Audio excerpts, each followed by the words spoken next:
Everyone, and welcome back to another week of Tech Tuesdays with Elizabeth at AuraPlayer. Now, for today's video, for those of you that have been following along, we are now on week number 3 of our RPA series, and today we are going to be highlighting, if you're an Oracle shop, why you should care that your RPA tool fully supports Oracle's, we'll call them complexities, and that may seem, very obvious, and probably all the tools out there do support them.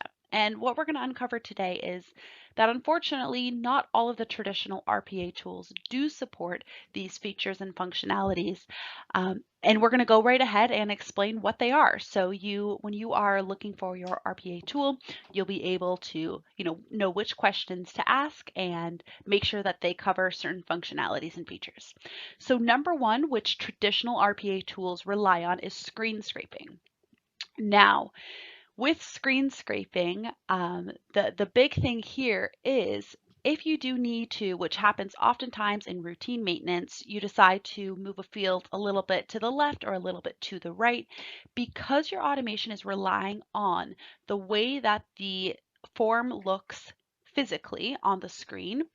If you make any changes or any edits, it can cause the automation to crash.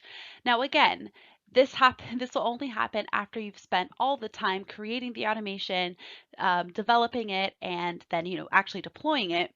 So this is something just to make sure to be aware of when going and looking for your RPA tools. And the second thing is that most of them rely on opening the Java applet. Now we're going to dive into this one a little bit further to see what that really means and why that's relevant.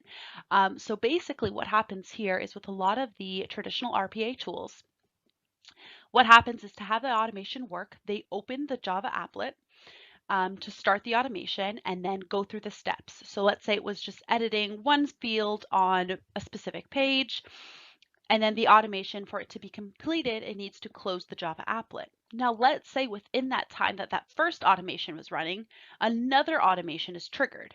Okay, well, because with Oracle, you can only have one user editing a very specific, at this point we said the field in a specific page, you can only have one user editing at a time.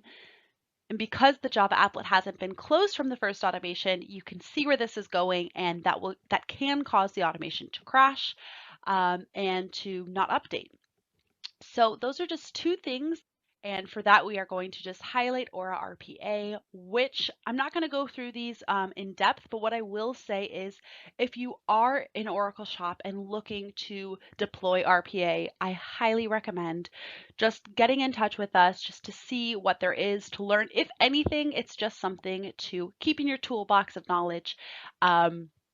But what we really do provide is immunity to UI changes and upgrades. Since we are not screen scraping, we're actually running the application. And in the first step of actually creating the automations, we have a recording toolbar which is able to create the scripts very quickly, actually the amount of time it takes the business user to run through the process, whereas traditional RPA tools actually require you to map each and every field that you want. So that again is going to be saving you some time. So we are going to leave on that note.